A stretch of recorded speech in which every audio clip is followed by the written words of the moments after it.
여호와 나의 목자 내게 부족함 없네. 찬양드립니다.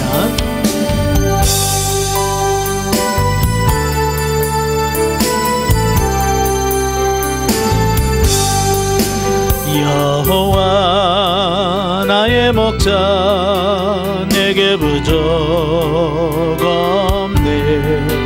푸르른 초장 위에 나의 몸 누이시네. 선한 목자 오 나의 목자여 생수가 넘치는 곳 날 인도하시네.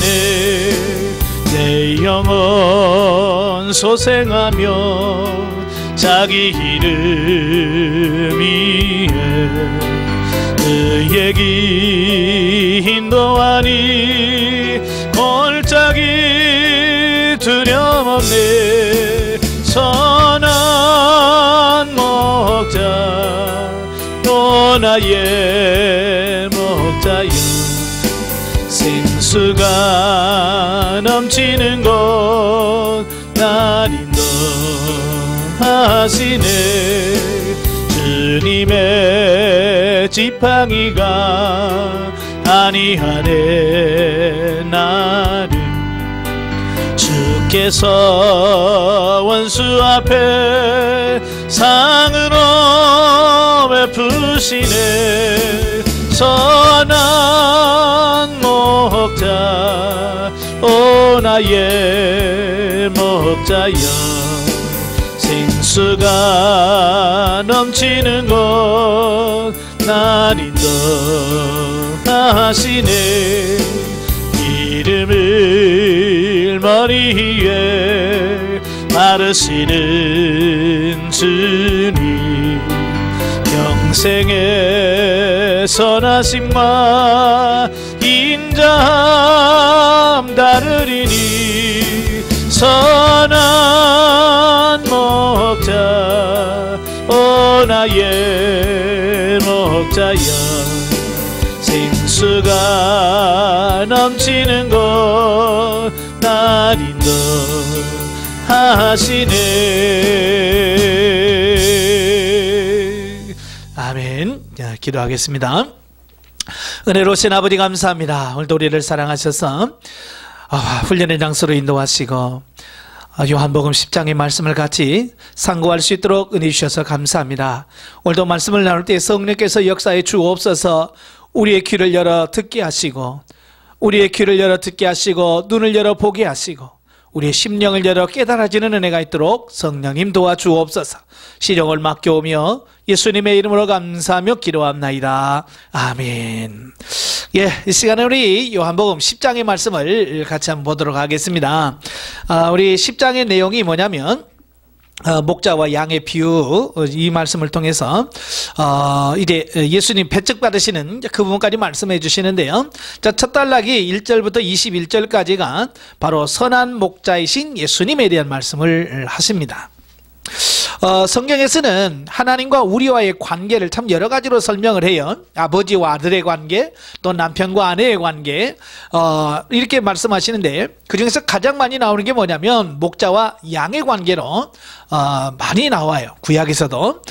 그래서 오늘은 그 말씀을 배경으로 해서 자, 예수님이 우리의 선한 목자가 되신다라고 하는 말씀을 하셔요.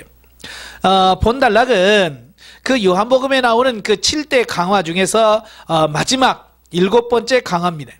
그러니까 앞단락에 있었던 그 요한복음 9장 35절에서 41절까지가 뭐냐면 누가 진짜 맹인인가 라는 질문을 하죠. 예, 그러니까 육신의 맹인이 아니라고 하는 거예요. 어찌 보면 진짜 맹인은 누구냐? 영적인 맹인이 진짜 맹인이다. 왜 그러느냐? 자, 여러분 육신의 눈이 어두워도 천국 가는데 지장 없어요. 그죠? 예. 그래서 예수님께서 뭐라고 말씀하냐면 내 오른쪽 눈이 범죄하거든 빼내버려라. 예. 두 눈을 가지고 지옥에 가는 것보다 낫다는 거예요. 그게. 그런 걸 통해서 우리에게 말씀해 주시는 게 뭐냐면 육신적인 맹인이 아니라 영적인 맹인이 맹인이. 왜냐? 영적인 맹인은 영혼의 구원을 받을 수 없어요. 다시 말하면 천국 갈 수 없다는 얘기예요. 그러니까 진짜 맹인은 그 세상에서 눈이 안 보이는 맹인이 아니라 그 영적인 부분을 전혀 볼 수 없는 영적 맹인이 진짜 맹인이라고 하는 것을 여기서 말씀해 주고 있죠. 자, 그러니까 앞단락에서 언급된 바 있는 예수님과 유대인들 사이에서의 논쟁을 배경으로 하고 있어요. 즉 유대 종교 지도자인 바리새인들은 영적 맹인이다, 이제 그 얘기를 하고 있는 거죠. 그리고 예수님께서는 그들이 결코 자신처럼 사람들을 생명의 길로 인도하는 선한 목자가 아니며 단지 절도나 강도 혹은 싹군에 불과하다는 사실을 지적하고 계십니다. 그러니까 앞단락에서는 지도자들 맹인으로 비유를 했고요. 자, 본단락에서는 싹군 또는 강도, 절도, 자, 이걸로 말씀해주고 있다라고 하는 것을 보게 되죠. 예, 그러니까 선한 목자이신 예수님과 절도나 강도 혹은 싹군에 불과한 유대 종교자들을 이제 비교하고 있는 거죠. 예, 그러니까 그때 당시 이스라엘을 보면 자기 양을 기르는 목자가 있는 반면에 남의 양을 기르는 목자들도 있는 거예요. 예, 그래서 남의 양을 기르는 목자들은 뭡니까? 예, 싹군 목자라고 할 수 있겠죠. 그러니까 돈을 벌기 위해서 양을 치는 사람. 자, 그러니까 이걸 지금 비교하고 있는 거예요. 그래서 예수님은 선한 목자고 그 바리새인들과 같은 그 유대 종교 지도자들을 싹군에다가 비유를 들을 수 있는데요. 자, 그 차이가 뭐냐? 첫째, 양들을 선한 길로 인도하기 위하여 우리 안으로 들어가느냐, 아니면 양들을 해치거나 도둑질하기 위해서 우리 안으로 들어가느냐라는 차이란 말이에요. 그러니까 의도와 목적이 뭐냐라고 하는 것에 따라서 선한 목자와 그렇지 못한 목자로 비교할 수 있다라고 하는 거예요. 자, 선한 목자는 양우리에 왜 들어갑니까? 예, 양들을 보살피고 양들을 살리기 위해서 양우리에 들어갑니다. 그러나 강도나 절도는 뭡니까? 훔치기 위해서 양을 훔치기 위해서 가는 거 아니에요? 자, 그러니까 양의 우리에 들어가는 목적이 뭐냐, 의도가 뭐냐에 따라서 달라진다고 하는 거고요. 두 번째로, 양들을 위해 맹수와 맞서 싸우며 심지어 목숨마저도 버리느냐, 아니면 자신의 안위만 도모하려고 양들을 버리고 도망치느냐. 자, 이게 선한 목자와 싹군 목자의 차이라고 하는 사실을 보게 됩니다. 다시 말하면 양들을 위하여 진짜 희생하고 헌신하느냐. 예, 그러니까 양을 위하여 자기 자신을 희생하고 헌신하는 목자는 참 목자고, 그렇지 않으면 희생을 하지 않고 헌신하지 않는 목자는 싹군 목자다라고 하는 것을 보게 되죠. 왜냐하면 싹군 목자는 굳이 양을 위해서 목숨을 버릴 필요가 없지요. 예, 대충 해도 돼요. 예, 그 사람은 월급을 받는 게 목적이고 봉급을 받는 게 목적이지. 그러나 선한 목자는 그렇지 않다라고 하는 거예요.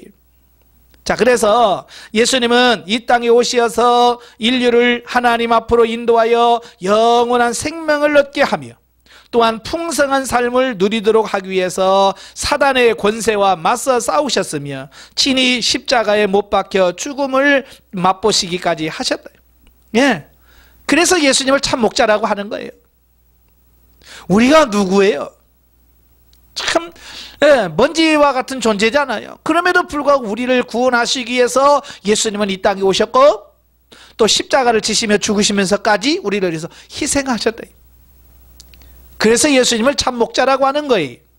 자, 그러나 그때 당시 유대 종교 지도자들은 자신들의 배를 불리기 위해서 이스라엘 백성들에게 도무지 그들이 감당할 수 없는 율법의 멍에를 씌웠으며 자신들에게 맡기는 의무는 행치 않은 악한 목자의 모습만을 보였다라고 하는 것을 보게 됩니다.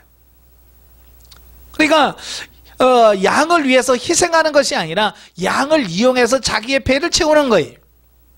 이게 예수님과 그때 당시 종교 지도자의 차이라고 하는 것을 여기서 말씀해 주고 있어요.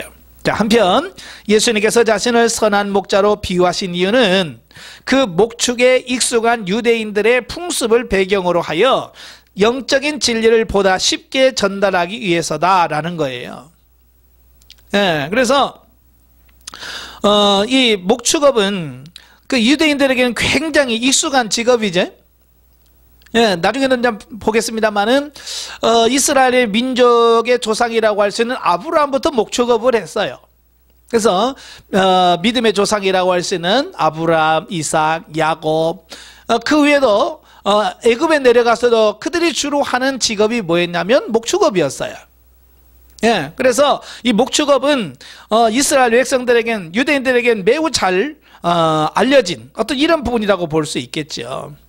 자, 그래서 그걸 비유로 말씀해주고 있는 거예요. 그러니까 비유라고 하는 것은 이해를 돕기 위한 거죠. 예, 이해를 돕기 위해서 하는 게 비유예요. 그러니까 전혀 알지 못하는 걸 비유를 들면 뭐 드나 마나죠. 그래서 모든 사람들이 양과 목자 하면 다 알아들을 수 있는 그런 비유를 통해서 진리를 말씀해주고 있더라고 하는 거예요. 그래서 예수님이야말로 우리들로 하여금 하나님의 우리에 들어가게 하는 양의 문이요 구원에 이르게 하는 유일한 목자라고 하는 사실을 강조하기 위해서 이 비유를 우리에게 말씀해주고 있다라고 하는 사실입니다. 자, 우리는 본문을 통해서 우리 자신들에게 이런 질문을 한번 던져보셔야 돼요. 예, 그게 뭐냐면 첫째로 우리는 선한 목자를 따라가는 선한 양인가? 라고 하는 부분이죠. 예. 그래서 뭐 목자는 예수님이라고 그랬잖아요. 그러니까 예수님에 대해서 흠잡을 거 있어요? 없어요? 없죠. 예수님 완벽하신 분이에요. 그러니까 예수님을 이야기하는 것이 아니라 과연 예수님의 인도하심에 오늘 저와 여러분이 그 예수 그리스도의 인도하심에 얼마만큼 우리가 따라가는가. 예, 그래서 예수님의 말씀에 잘 따르면 우리는 선한 양이건 예수님의 말씀에 잘 따라가지 않는다면 우리는 양이 아닌 염소겠죠. 예, 저는 어려서부터 초등학교 때부터 염소를 많이 키웠어요. 그래서 염소의 특성에 대해서 잘 압니다. 참 염소 기르기 어려워요. 예, 한 마리 끌 때는 그래도 괜찮아요.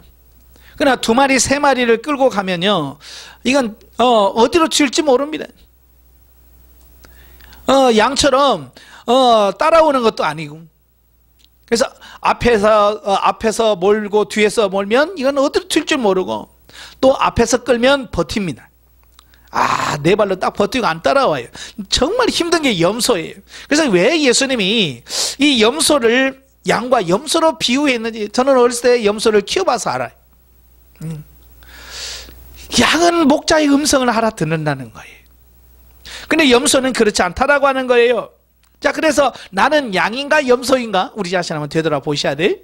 자, 두 번째로는 하나님께서 맡기신 많은 양들을 보살피고 위로하는 직분을 잘 감당하고 있는가 라고 하는 거예요. 그러니까 하나님께서 우리들에게 각자 양을 맡겨주셨어요. 목사에게만 양을 맡기는 것이 아니라 각자에게 영혼을 붙여주신다 그 말이. 하나님께서 영성훈련을 통해서 영의 성장을 하게 되면 어느 단계에 이르면 하나님께서 한 사람 한 사람 붙여주십니다. 그래서 그 영혼을 바른 길로 인도하도록 우리에게 말씀하시죠. 그래서 우리가 선한 목자가 되어서 하나님이 맡겨진 그 영혼들을 바르게 진리의 길로 인도하면 우리의 상이 되겠지만 그 하나님께서 맡기는 양들을 잘 살피지 못한다고 한다면 우리 상이 없겠죠. 자, 세 번째로는 목자의 음성을 듣기 위해 성경 말씀을 늘 상고하고 있는가라고 하는 부분이에요. 자, 오늘 10장 4절에 보면 자기 양은 양을 다 내놓은 후에 앞서가면 양들이 그의 음성을 아는 거로 따라오되 그랬어요. 예, 양은 목자의 음성을 알아듣는다는 거예요. 그래서 실험을 해봤다고 그러잖아요. 예, 그래서 목자가 입는 옷 이런 걸 다 받고 입고 그 양들을 끌었는데 안 오더라는 거예요. 그러나 전혀 목자 옷이 아닌 다른 옷을 입고 둬서 그 진짜 목자가 양들을 부르면 양은 오더라는 거예요. 그러니까 양은 눈으로 보고 움직이는 것이 아니라 귀로 듣고 움직이는 거예요.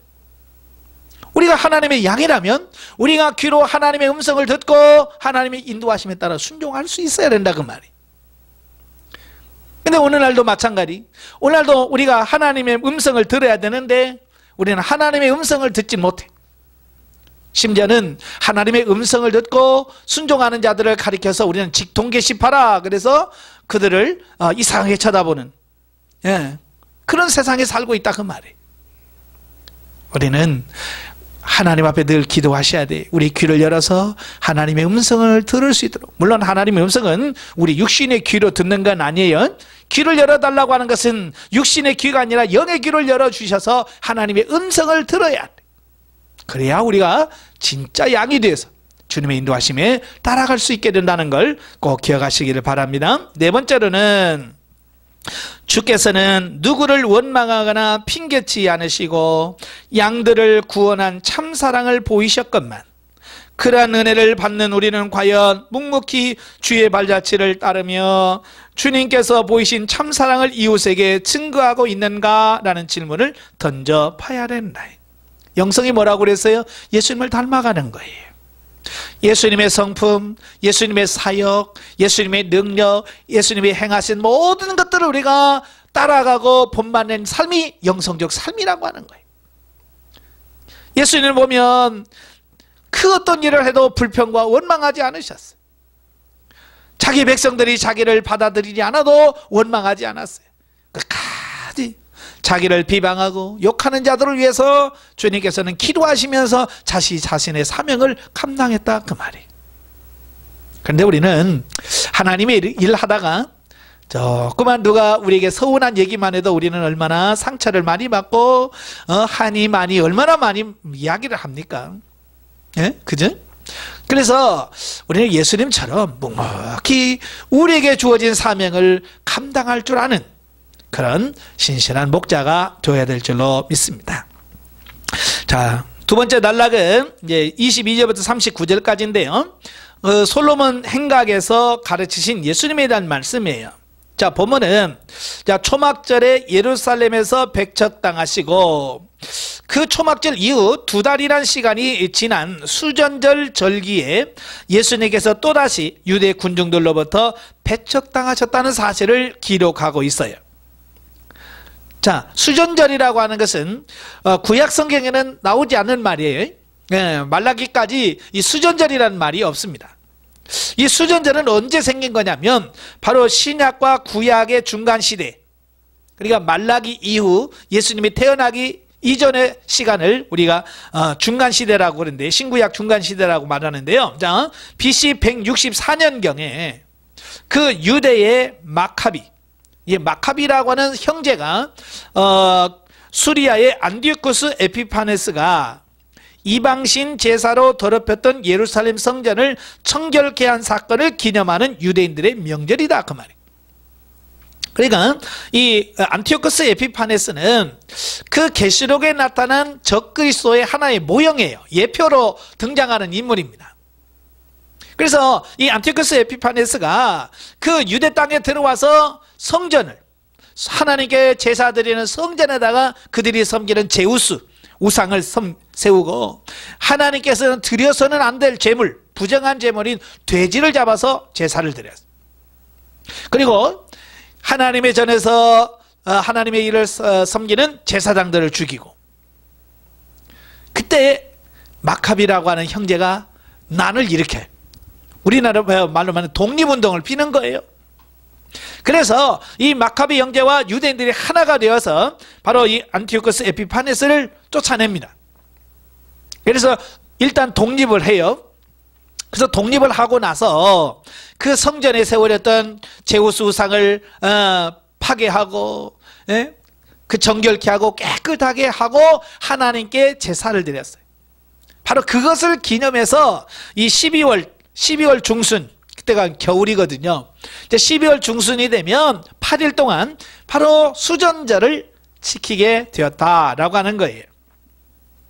자, 그래서 이 수전절에 그 솔로몬 행각에 모인 유대인들은 예수님을 에워싼 채 네가 정말 그리스도냐라고 하는 그런 질문을 해요. 네가 정말 그리스도라면 밝히 말씀하라 라고 예수님을 다그치는 어떤 이런 모습을 보게 돼요.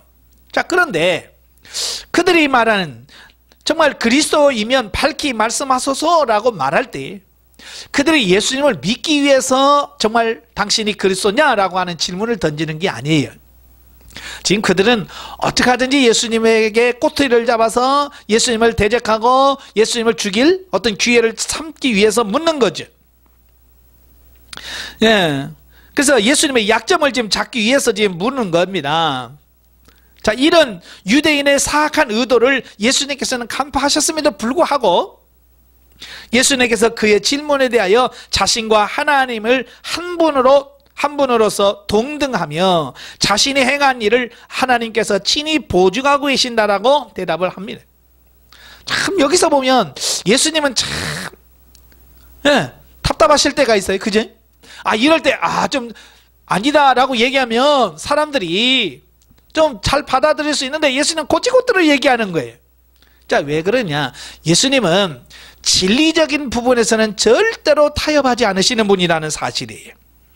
자기가 사람들로부터 욕을 먹고 배척을 당하고 심지어 돌을 맞을 수 있어도 진리만큼은 부정하지 않는 거예요. 자, 이것을 한번 잘 기억하셔야 돼.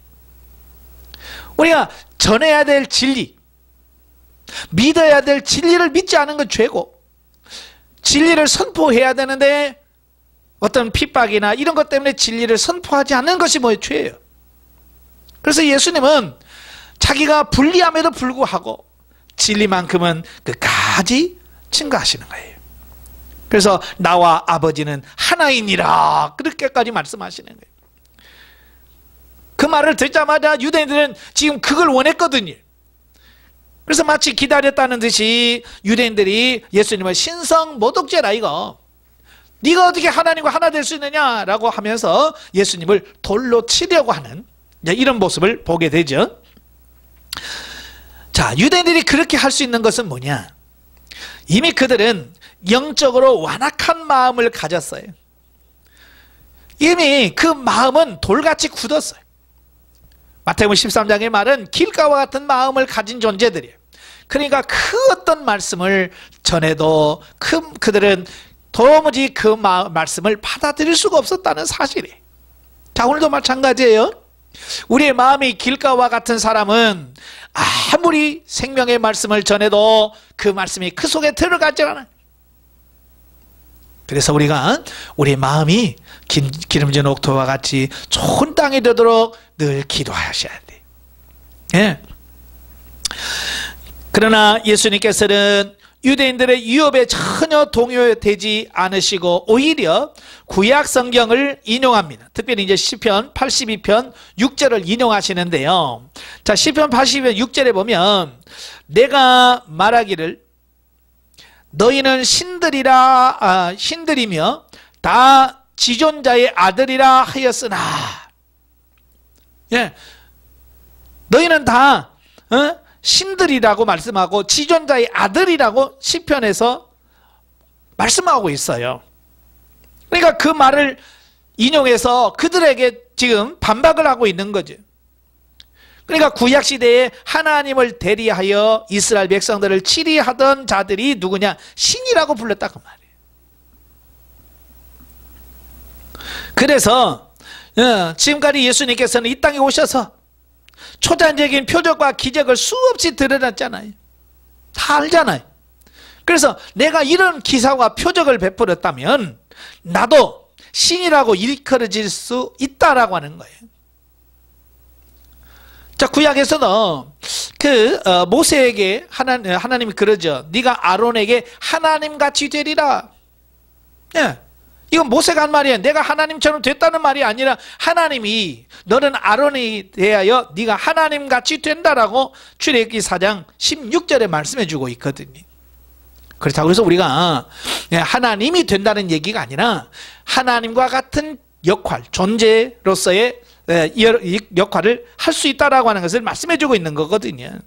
예, 이처럼 하나님께서는 결정적인 때에 구약 성경 말씀을 인용하여 자신의 가르침이 구약과도 위배되지 않는다는 것을 증명해 보이셨고, 필요할 때마다 구약 성경이 바로 자신에 관하여 예언하고 증거하고 있는 살아계신 하나님의 말씀인 것을 누누이 강조하고 있습니다. 그래서 유대인들은 구약에 대해서는 빠삭하게 알고 있잖아요. 왜요?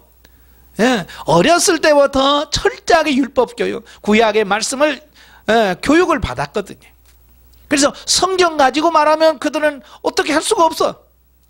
왜? 그들이 알고 있는 지식에 대해 성경 말씀이니까. 우리도 마찬가지예요. 말씀이 있어야 돼. 하나님의 말씀이 우리 안에 있을 때 그 말씀이 우리에게 힘이 되고 능력이 되어지는 거예요. 자, 따라서 오늘날 우리들도 성경 말씀과 일치된 생활이 되어야 함을 잊지 말아야 할 것이다. 말씀으로 무장하셔야 돼. 자, 세 번째 단락입니다. 40절부터 42절까지 보면 이제 베레아로 피신하시는 예수님에 대해서 말씀합니다. 유대인들이 그 극렬한 배척에 직면한 예수님께서는 잠시 베레아 지방으로 피신을 합니다. 왜냐하면 아직 예수님의 때가 아직 안 되었거든요. 그래서 그들이 죽이려고 하니까 잠시 피신을 합니다. 그런데 이 베레아 지방은 어떤 지방이냐면 바로 세례 요한의 사역 중심지로 삼았던 곳이에요. 그러니까 세례 요한이 그 베레아를 중심으로 해서 세례를 베풀고 예수 그리스도를 증거했던 바로 그것이 베레아거든요. 자, 그런데 예수님께서 그 베레아에 가서 특별한 표적을 행하지도 않으셨는데 많은 사람들이 예수님을 믿었다라고 하는 거예요. 자, 이게 중요한 거예요. 다른 곳에서는 예수님께서 정말 많은 기적과 이적을 베풀었어요. 그런데 그들이 안 믿어. 근데 베레아에 가서는 특별한 기적과 표적을 베풀지도 않았는데도 그들이 믿었더라는 거예요. 자, 이것을 통해서 우리가 신앙생활 할 때 무엇을 근거로 해서 신앙생활을 하냐? 대부분의 많은 사람들이 이적과 기적, 표적, 은사를 중심으로 근거로 해서 신앙생활하는 사람들이 있어요. 그래서 이들은 끊임없이 뭘 합니까? 이적을 추구하고 기적을 추구하고 어떤 능력을 추구하면서 신앙생활합니다. 그래서 그들은 능력이 나타나면 대단하다고 생각하고 능력이 나타나지 않으면 아무것도 아니다라고 취급하는 어떤 이런 부분을 보게 되죠. 반면에 하나님의 말씀을 기초로 하는 신앙생활자가 있습니다. 이들은 능력이 나타나지 않아도 하나님의 말씀이 기준이 돼. 하나님의 말씀이 기준이 돼서 그 말씀을 근거로 해서 신앙생활하고 있는 어떤 이런 부분이 있어요. 자, 그래서 바로 이 베레아 사람들은 이적에 근거한 믿음이 아니라 말씀에 근거한 신앙생활, 믿음 생활이었다라고 우리가 볼 수 있는 거죠.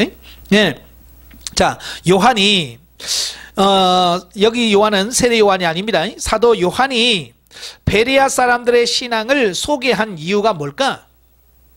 그 많은 예수님이 하신 일도 많은데 왜 베레아의 이야기를 기록했을까라고 하는 거예요.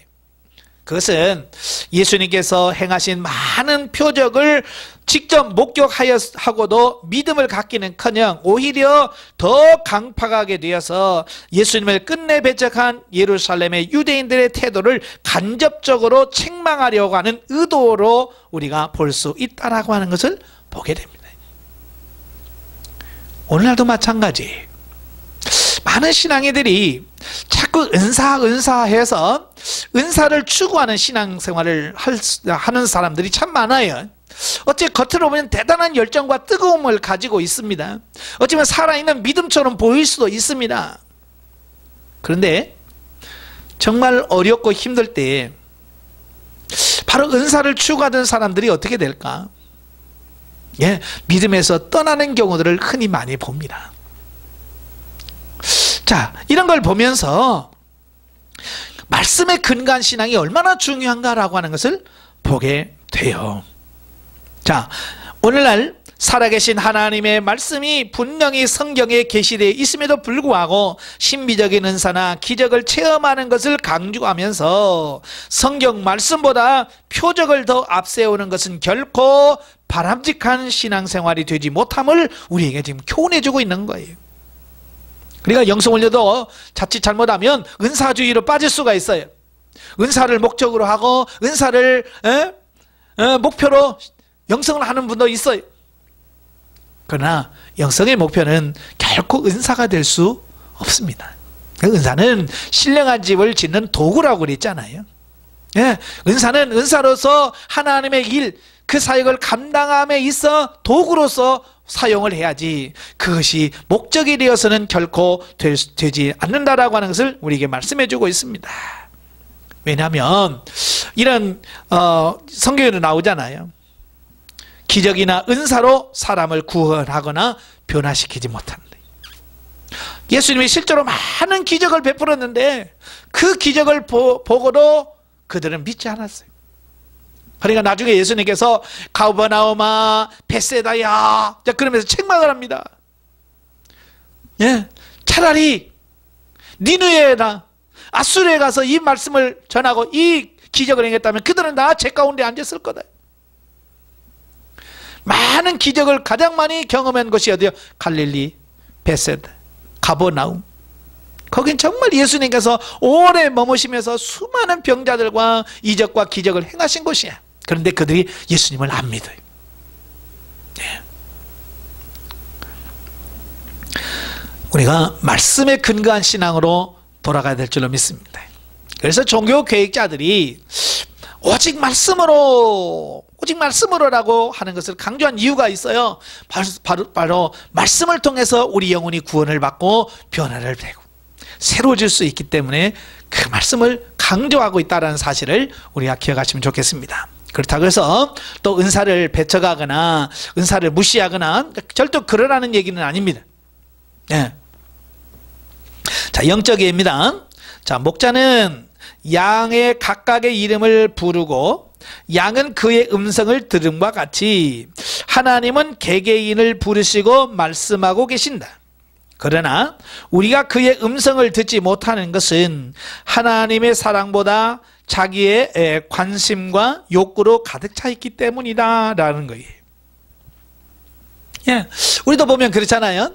노는데 정신 팔리면 부모님이 불러도 그 부르는 소리가 안 들리잖아요. 왜? 노는데 너무 정신 팔려서. 우리도 마찬가지예요. 하나님의 음성을 듣지 못하는 이유는 내가 하나님보다 세상적인 욕망과 욕구 여기에 더 관심이 많은 거예요.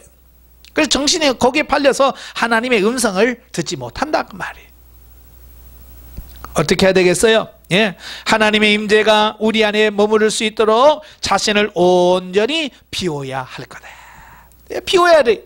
욕구도 내려놓고 욕망도 내려놓고 욕심도 내려놓고 하나님 주님 주의 음성을 듣기를 원합니다 라고 주님 앞에 솔직하게 우리 자신을 내놓을 때 주의 음성이 들려지는 것을 보게 됩니다. 저도 그래요. 하나님의 음성을 들을 때 내 생각으로 가득 차 있으면 하나님의 음성이 들리지 않아요. 나를 내려놓아야 돼. 나를 내려놓고 주님 앞에 온전히 귀를 기울일 때 주님께서 말씀하시는 이 부분을 보게 되어집니다. 자, 우리가 늘 하나님의 말씀을 듣고 그의 능력 안에 거할 때 우리는 어떤 일을 만나든지 걱정하거나 두려워할 필요가 없다라는 겁니다.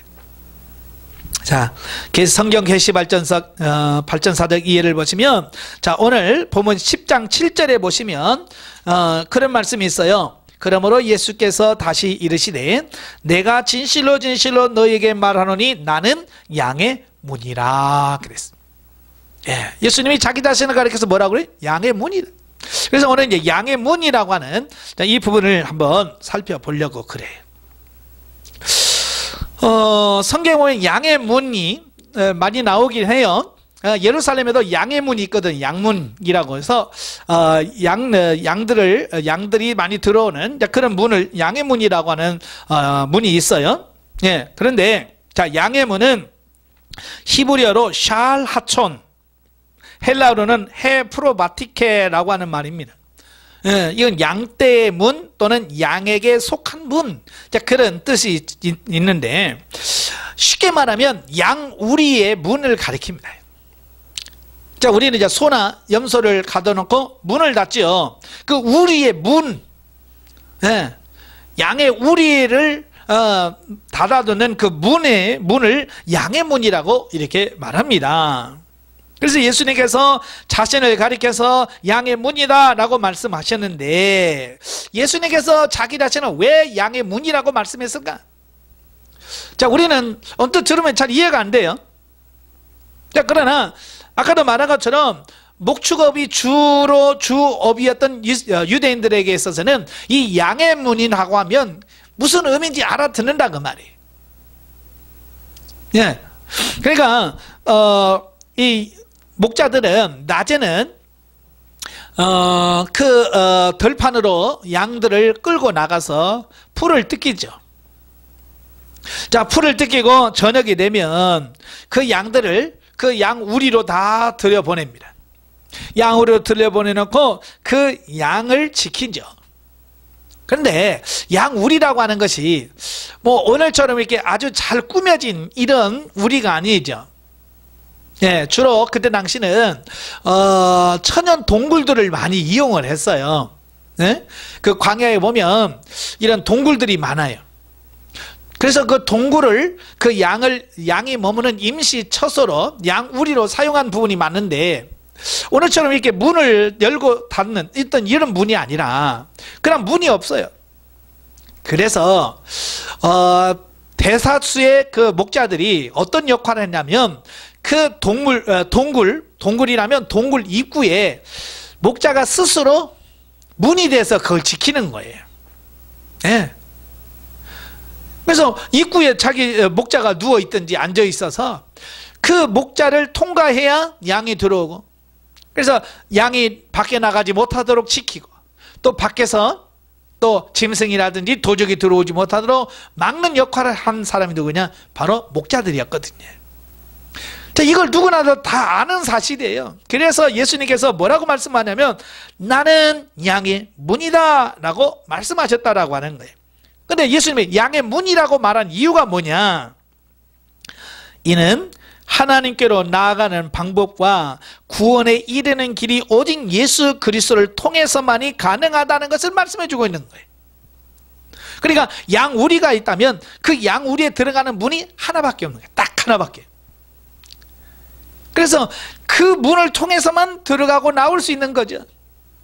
바로 이걸 예수님을 잘 알고 있었기 때문에 내가 양의 문이다 라고 말하는 이유가 뭐냐? 자기 자신을 통해서, 예수 그리스도를 통해서만이 하나님과 천국과 구원으로 들어갈 수 있다라고 하는 사실을 말씀해 주고 있는 거예요. 그런데 예수님께서 갑자기 뜬금없이 내가 양의 문이다 라고 말했을까요? 아니에요. 이미 구약에서부터 이미 그 양의 문이라고 하는 사실을 이미 구약에서부터 쭉 말씀해 주고 있어요. 그래서 이 부분을 한번 계시 발전사적으로 살펴보면, 자, 먼저 창세기 4장 1절부터 7절까지 보면 하나님이 아담과 하와를 창조하셨죠. 네, 만드셨어요. 그리고 아담과 하와가 결혼을 하고 둘 사이에 태어난 아들이 있습니다. 가인과 아벨이죠. 물론 이제 성경에는 가인과 아벨 셋만 나옵니다만은 그 외에도 많은 아담과 하와 사이에서 태어난 자손들이 많아요. 예, 성경에 다 기록이 안 돼 있지만, 자, 그 중에서 가인은 농사를 짓는 자였고 아벨은 양을 치는 자였다. 그러니까 이 양을 기르는 목축업은 인류의 시조부터 이미 시작되어졌다라고 이렇게 볼 수 있는 거예요. 그러니까 진화론자들이 주장하는 것처럼 원숭이에서 사람으로 진화되고 수천 년을 수억 년을 지나서 사람들이 점점점 도구를 쓰게 되고 가축을 길렀다라고 얘기합니다만은 성경의 기록을 보면 이미 인류의 시조부터 인간은 양을 기르는 목축업을 했다라는 것을 알게 돼요. 자, 그러니까 이 목축업을 하다 보면 자연히 뭐가 있겠어요? 예, 양을 가두는 우리가 있겠죠. 이미 양우리와 양의 문이라고 하는 것은 유대인들과 모든 걸 다 알고 있는 사실이에요. 특별히 이스라엘의 조상이라고 할 수 있는 아브라함. 자, 아브라함도 13장 보면 13장 보면 그가 애굽에 내려갔다 돌아오지요.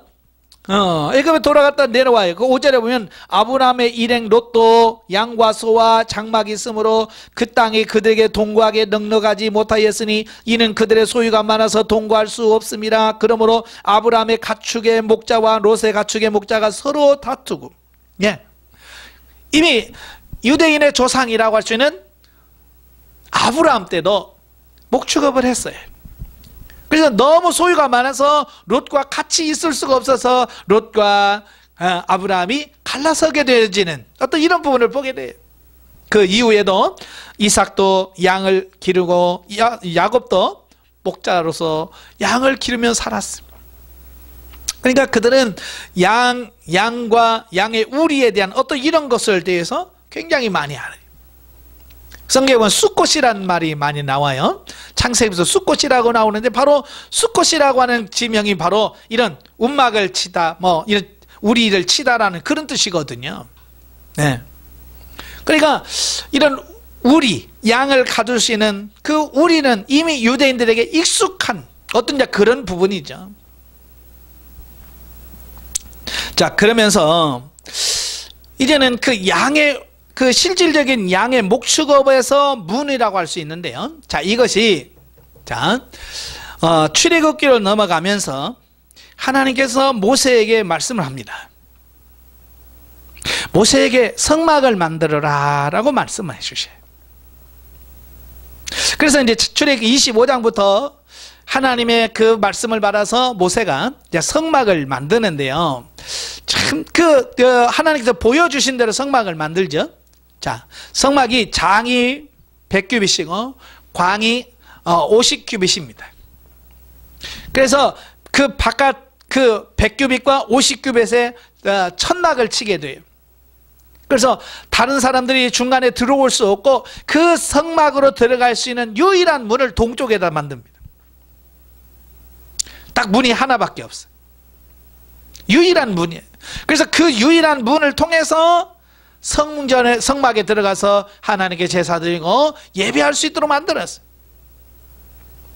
자, 여기서 성막 문을 좀 사방으로 뚫어 놓으면 사람도 들어가기 쉽고 편할 텐데 왜 하나님께서는 문 하나만 그것도 동쪽에다가 내라고 했을까? 의미가 있죠. 다 하나밖에 없는 문. 자, 이것은 이제 열왕기상에 보면 솔로몬의 성전도 역시 마찬가지예요. 그 솔로몬이 성전을 만들어요. 장이 60규빗이고요. 광이 20규빗 때는 성전을 짓는데 그도 그 동쪽을 향해서 뭘 하느냐? 문을 만들어요. 동쪽을 향해서 문을 만들어요. 그것도 하나밖에. 자, 이것은 하나님께서 이미 구약에서부터 그 문 하나만 달아라, 문 한쪽만 만들어라, 예? 한쪽 방향에만 문을 만들어라 라고 말하는 이유가 있어요. 바로 오늘 양의 문, 예수님이 자기 스스로를 양의 문이라고 하는 그 영적인 진리를 이미 구약에서부터 계속 암시하고 예표하고 예시하고 있더라는 거예요. 예, 그래서 성전에 들어가는 문은 오직 한쪽밖에 없어. 동쪽에서 난 문 하나밖에 없어. 자, 그것은 유대인들 모두가 다 알고 있는 거고 오늘도 신앙생활하고 있는 우리 모두도 다 알고 있는 사실이에요. 그러니까 그 전에는 성전으로 들어가는 문이라고 할 수 있죠. 그런데 그 성전으로 들어가는 유일 하나밖에 없는 문을 예수님께서 이제 자기에게 바꿔줍니다. 뭐라고 개념을 바꾸느냐? 내가 양의 문이다 라고 말씀하시죠. 자, 성전에 누가 계셔요? 삼위 하나님이 계시죠. 하나님의 임재를 상징하는 법궤가 성전 안에 있어요. 그래서 성전 안에 들어가려면, 하나님을 만나려면 어디를 들어가야 돼요? 네, 문으로 들어가야 돼요. 문으로 유일하게 난 그 한 문을 통해서 하나님께로 나갈 수 있는 거예요. 바로 이걸 알고 있기 때문에 예수님께서 내가 양의 문이다 라고 말씀하고 있는 것은 바로 그 사실을 다 알고 있는 모든 사람들에게 유일한 자기 자신이 구원에 이를 수 있는 길이라고 하는 사실을 말씀해주고 있는 거예요. 네. 그래서 다시 한번 예수님께서 그 양의 문에 대한 그 말씀을 통해서 자기 자신이 유일하게 우리에 들어갈 수 있는 문이다, 이걸 말씀해주고 있습니다. 자, 여기서는 좀 명확하지 않아요. 자, 그런데 요한복음 이제 14장 16절에 보면 14장 6절에 보시면 예수님께서 보다 명확하게 말씀을 해주셔요. 뭐라고 말씀하냐면, 자, 내가 곧 길이요 진리요 생명이니 나로 말미암지 않고서는 아버지께로 올 자가 없느니라. 자, 예수님께서 하나님 아버지께로 올 자, 이 아버지가 누구예요? 하나님이시죠. 성부 하나님, 이 성부 하나님이 어디? 천국입니다. 천국 하나님은 구원을 의미해요. 그러니까 천국과 구원을 이루기 위해서는 누구를 통해서? 오직 예수 그리스도를 통해서만이 하나님께 나아갈 수 있다라는 진리를 말씀해 주고 있는 거예요.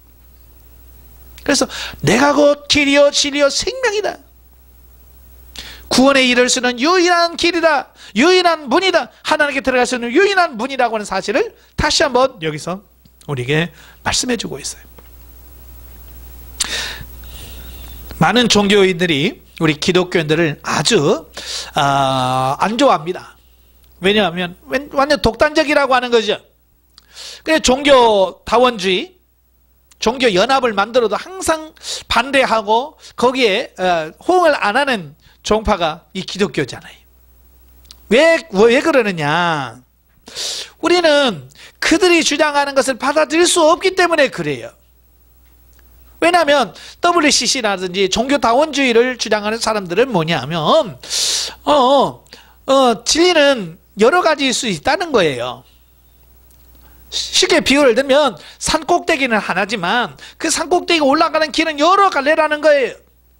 그 산꼭대기는 천국 구원을 말한다고 한다면, 예, 그들이 주장에 의하면 기독교로 해서 하나님을 통해서 갈 수도 있는 거고, 불교를 통해서 부처를 통해서 갈 수도 있고, 이슬람과는 마호메트를 통해서도 얼마든지 갈 수 있다라고 주장하는 거예요. 그러니까 그들은 말해 진리는 여러 가지다. 근데 성경은 뭐라고 그래요? 내가 곧 길이요 진리요 생명이라. 예수 외에는 진리가 없다고 예수님 말씀하시는 거예요. 그러니까 우리는 그들의 주장을 받아줄 수 없는 거죠. 그래서 WCC라든지 어떤 종교다원주의라든지 어떤 이런 것을 우리가 받아들일 수 없는 이 부분을 보게 됩니다. 예.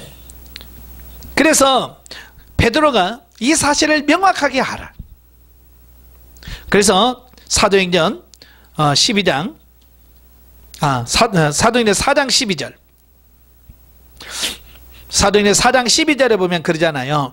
다른 이로서는 구원을 받을 수 없나니 천하 사람 중에 구원을 받을 만한 다른 이름을 우리에게 주신 일이 없음이라 하였더라 그랬잖아요. 예, 천하 인간에 구원받을 만한 다른 이름을 하나님 주신 적이 없다는 거예요. 그래서 구원의 유일한 문이 누구냐? 예수 그리스도. 영원한 천국에 들어갈 수 있는 유일한 문이 누구냐? 예수 그리스도. 그래서 예수 그리스도만이 우리의 구원자여 우리의 영원한 천국으로 인도할 수 있는 분이라는 사실을 우리 성경에서 말씀해주고 있는 겁니다. 자, 마지막 정리해 봅니다. 자, 계시발전 4절로 보면 그 가축으로서의 양의 문이 있어요. 네, 가축으로서의 양의 문. 이건 인류 초기부터 계속 양을 기르다면 반드시 뭐가 있어요? 양의 문이 있던 거예요. 그 개념을 첫 번째로 성막의 문을 통해서 우리에게 예표 계시해 주셨어요. 그리고 솔로몬이 성전을 지으면서 동쪽으로 난 문이 바로 예수 그리스도, 구원에 이르는 유일한 길이라는 사실을 말씀해 주고 있어요. 자, 여기다가 예수님께서 직접 이제 내가 그 문이다, 하나님께는 들어가는 유일한 문이다라고 예수님 스스로가 선언하신 게 오늘 본문이죠. 내가 양의 문이다. 근데 이것이 바로 이제 천국의 문으로 발전이 됐죠. 그죠? 바로 예수 그리스도가 천국으로 들어가는 유일한 문이에요. 구원에 이르는 유일한 문이 바로 예수 그리스도라고 하는 사실을 우리가 기억을 하셔야 돼요. 네, 그래서 오늘 이 시대를 살면서 우리가 예수님이 유일한 문이시니까 우리는 다른 복음을 쫓아서는 안 돼. 요즘에 얼마나 많은 유사 복음들이 많은지 모릅니다. 그래서 우리는 예수 그리스도 외에는 구원자가 없다는 사실을 명확하게 인식을 하세요. 특별히 사람이라든지 어떤 단체를 자꾸 추구하지 마세요. 오직 우리가 따라갈 수 있는 분은 예수 그리스도, 그분만을 따라가는 우리가 되어야 될 겁니다. 예, 예수 그리스도 외에는 구원이 없습니다. WC를 보면 참 그럴싸해요. 모든 종교가 하나 되어서 평화로운 나라를 세우고 이 땅에 평화를 세우자, 얼마나 좋아요. 그러나 성경에서 말하는 진리는 아니에요. 그래서 우리가 거부하는 거거든요. 예. 그리고 우리가 요즘 시대 보면 참 사람들이, 성도들이 믿음 생활한다고 하면서도 예수님보다 사람을 더 따를 때가 많이 있는 것을 보게 돼요. 저도 목사입니다마는 목사가 여러분을 구원하지 못해요. 단지 예수 그리스도를 소개하고 예수 그리스도를 만나서 여러분의 구원을 받을 수 있도록 인도하는 거지, 내가 구원시킬 수는 없는 거거든요. 저뿐만 아니라 이 땅에는 모든 목사들이 마찬가지예요.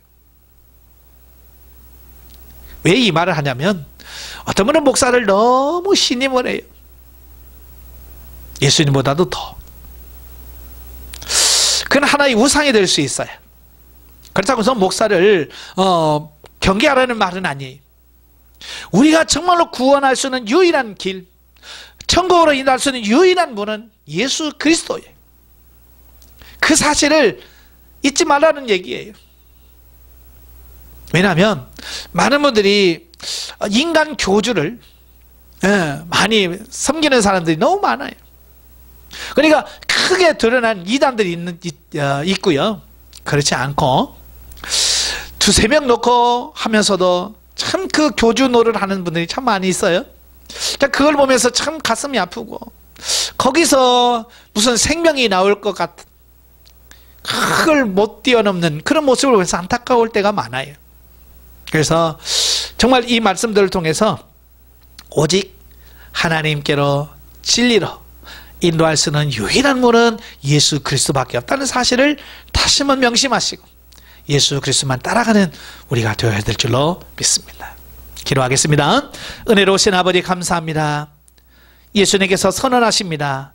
내가 양의 문이다. 오직 하나님께로 나아갈 수 있는 유일한 길이요, 우리가 천국으로 들어갈 수 있는 유일한 문이 예수 그리스도요, 영원한 구원에 이를 수 있는 것이 예수 그리스도밖에 없다는 사실을 우리가 온전히 믿습니다. 세상에 미혹하는 자들이 많습니다. 아버지, 그러나 그 미혹 가운데 우리가 넘어지지 않게 하시고 오직 예수 그리스도만 믿고 온전한 구원에 이르는 우리가 되어질 수 있도록 도와주시옵소서. 예수님의 이름으로 감사하며 기도합나이다. 아멘.